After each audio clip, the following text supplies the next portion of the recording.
24 గంటల సమయం మాత్రమే ఉంది. వర్క్ చట్టానికి వ్యతిరేకంగా మైకులు పెట్టి మరీ ప్రచారం చేస్తున్నారు. ఇందులో మన సుడో సెక్యులర్లు కూడా ఉన్నారు.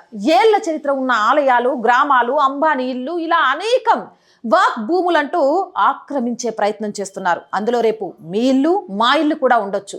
జాకిర్ నాయక్ లాంటి వాళ్ళు దేశద్రోహులు ఎక్కడో ఉండి ఇక్కడ వర్క్ చట్టం రాకుండా అడ్డుకుంటున్నారు. ఇక ఇదే జాకిర్ నాయక్ 2011లో రాజీవ్ గాంధీ ఫౌండేషన్ కి 50 లక్షలు ఇస్తే సోనియా గాంధీ యూపీఏ గవర్నమెంట్ 2014లో జాకిర్ నాయక్ ని కాపాడింది. అంటే వర్క్ చట్టం అమలు కాకుండా ఉండేందుకు ఎవరెవరు కుట్రలు పన్నుతున్నారు అనే విషయం చాలా క్లియర్ గా మీకు ఇప్పటికే అర్థమై ఉండాలి.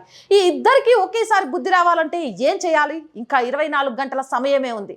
మీరు చేయాల్సింది ఏమీ లేదు. కింద డిస్క్రిప్షన్ లో ఈమెయిల్ ఐడి ఉంది. దాన్ని క్లిక్ చేసి దాన్ని కింది వరకు వెళ్తే అక్కడ మీ పేరు యాడ్ చేసి పంపితే చాలు. అంతేకాదు గణపతి పప్ప మోరి అంటూ నవరాత్రులు చేస్తున్నాం కదా, ఈ రోజు మొత్తం కింద డిస్ప్లేలో పెట్టిన క్యూఆర్ స్కాన్ కి సంబంధించిన పేపర్ను అక్కడ పెట్టండి. వచ్చిన భక్తులందరితో కూడా స్కాన్ చేయించి మండపాల దగ్గర ఈమెయిల్ చేయించండి. ఇలా చేయించడం ద్వారా వర్క్ చట్ట సవరణ తీసుకురావడం ద్వారా మనమందరము సేఫ్ అవ్వచ్చు. లేకుంటే రేపు నీది నాది అనేది ఏమీ ఉండదు. వర్క్ ఆక్రమించడానికి అన్ని రకాల కోరలు చాచుకొని ఉంది. ఎంతో జాగ్రత్తగా వాళ్ళు మైకులు పెట్టి ప్రచారం చేస్తున్నారు. మనం భక్తితో ప్రచారం చేసి మనం భారతదేశంలో కావాల్సిన చట్టాలు అమలయ్యే విధంగా ప్రయత్నం చేద్దాం. నేను చేసేసాను, ఇప్పటికే క్యూఆర్ కోడ్ని చేశాను.